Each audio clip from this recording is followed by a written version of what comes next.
రైతు భరోసా నిధుల పంపిణీపై మంత్రి తుమ్మల నాగేశ్వరరావు కీలక వ్యాఖ్యలు చేశారు. రాష్ట్రంలో యాసంగి సీజన్లో సాగవుతున్న పంట భూములను ఉపగ్రహ చిత్రాల ద్వారా ఖచ్చితంగా గుర్తించి దాని ఆధారంగా రైతు భరోసా పథకం అమలు చేయాలని అధికారులను ఆదేశించారు. ఉపగ్రహ చిత్రాల క్రోడీకరణ ప్రక్రియ పూర్తయిన తర్వాతే రైతు భరోసా నిధులను రైతుల ఖాతాల్లో జమ చేయాలని స్పష్టం చేశారు.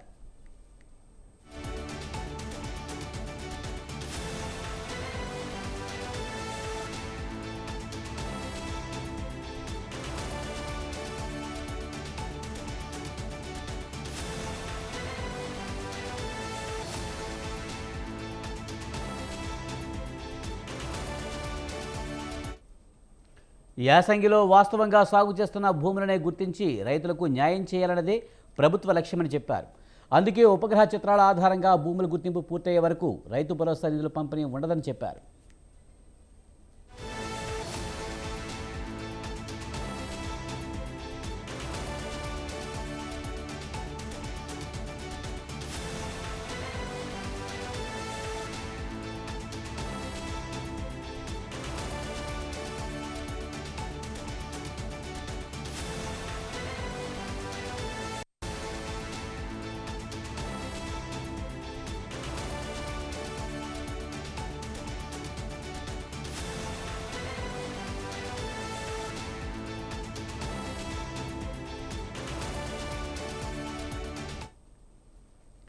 జనవరి నెలలో ముఖ్యమంత్రి చేతుల మీదుగా వ్యవసాయ యాంత్రీకరణ పథకాన్ని తిరిగి ప్రారంభించనున్నట్లు మంత్రి వెల్లడించారు.